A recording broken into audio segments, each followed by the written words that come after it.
I chose the best friend's brother. That weekend started like any other getaway, or at least it was supposed to. Sarah had invited me to her family's cabin near the lake, a quiet reprieve from the noise of my messy life. But when I saw him step out onto the porch that Friday evening, tall and broad-shouldered, salt and pepper hair catching the fading sun, I felt a pull I could not name. Marcus's older brother, twice my age, freshly divorced, and absolutely off limits. My stomach knotted, heat blooming under my skin in a way that made me instantly wary of myself.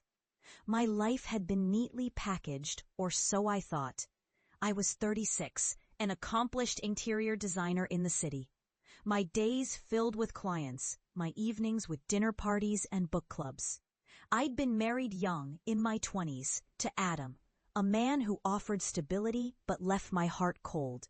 I told myself comfort was enough. Passion was for people who chased storms. My best friend Sarah had been my anchor, the one person who truly saw me beneath my curated life. It was through her, years ago, that I'd first met Marcus at a holiday gathering, back when I still wore the cautious smile of a newlywed, certain she was making all the right choices. Back then, he was married, and I barely looked at him twice. That distance had been safe. That safety vanished the moment I unpacked my weekend bag and found myself alone with him by the fire after Sarah left to run an errand. The spark ignited in that silence. The betrayal that set me adrift happened months before this weekend. Adam had been growing distant, the way shadows creep without notice, until I found the truth carved in his phone. Messages to a woman named Claire, full of laughter and secrets they never shared with me. My hands trembled, my heart thudding in my ears. I remember standing in our bedroom, the taste of metal on my tongue, as if my body knew I had swallowed something poisonous. He confessed easily, as though infidelity were nothing more than an overdue bill. He was done. The word cut clean through me. That night, sleep skittered away like something afraid of my grief. I wandered the apartment aimlessly, hearing my footsteps echo against bare walls that suddenly felt like a stranger's home. Each heartbeat was a drum in my chest, heavy with rage I didn't want to acknowledge. I told Sarah everything in the weeks that followed, and she watched me unravel, which is how the cabin trip happened, an escape she swore I needed.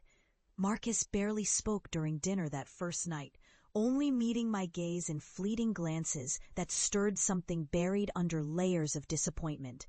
The next morning, Sarah left early to meet an old friend in town. I stayed behind, nursing coffee at the kitchen table while Marcus tinkered with the fireplace. The air smelled of pine and fresh bread, and outside, the frost glittered on fallen leaves. I heard his deep voice as he asked if I wanted to walk down to the dock. My stomach fluttered like paper caught in wind. We walked side by side, the world cold and still, only the crunch of our boots marking time. Each step brought me closer to something I didn't understand, but couldn't resist. The sun broke through the clouds, painting his profile in gold, and I noticed laugh lines framing his eyes, as if time had weathered him into someone deeper than the man I had known years ago. At the dock, he leaned against the railing, close enough for his warmth to fight off the chill. "I heard about Adam," he said quietly. The sympathy in his voice was like a balm. But there was something else there too, something curious, lingering. I swallowed hard, my pulse thrumming. One accidental brush of his arm against mine, and my breath caught, my eyes meeting his longer than they should have. It felt dangerous. It felt alive. If this confession has you holding your breath and wondering where this will lead, hit like and share, because you will not believe what happened next between Marcus and me. That afternoon, we stayed in the cabin as the wind whistled through the trees. He offered me a glass of wine, and we sat near the fire, his knee almost touching mine. I could smell cedar smoke in his sweater, and beneath that, something warm and clean that made me imagine resting my face against him. He listened as I spoke about the betrayal, the empty nights, the way the silence in my apartment felt heavier than any noise. It held mine like he was memorizing every word, every shift in my breath. Hours slipped by unnoticed.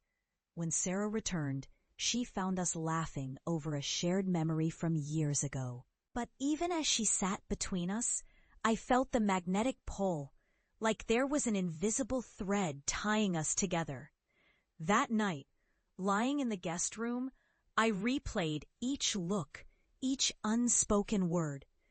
I thought about how life had carved away pieces of me, loss, betrayal, compromise, until I wasn't sure I had anything left to give. And yet, in Marcus's quiet presence, some hidden part of me felt awake again. The next day, Marcus and I were alone once more. We chopped wood together for the fire. And I noticed the way his hands fit perfectly around the axe, the strength in each swing tempered by care. Snow began to fall in lazy flakes, settling on his hair. He caught me looking and smiled in a way that felt like he knew the truth. I was drawn to him. Forbidden or not, I couldn't deny it. He asked me to walk into town with him, and we wandered through little shops filled with antiques and cinnamon-scented candles. In one bookshop, he picked out a worn novel and pressed it into my hands. "You should read this," he said softly. "It's about finding yourself after everything changes." I clutched the book harder than I should have. That evening, as the fire burned low, he sat beside me and spoke about his divorce, how love had slipped away, how sometimes two people take different roads without meaning to. His voice was thick with memory, and in that moment, I realized we were both carrying grief, both searching for something to hold on to. We didn't cross any reckless lines that weekend, but the tension lived in every glance, every too long pause.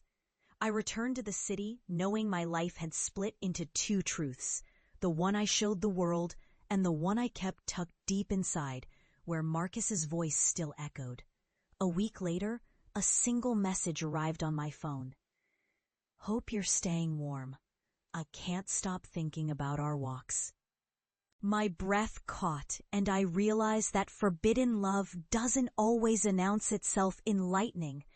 It can build in quiet moments, breath by breath, until it feels more real than anything else.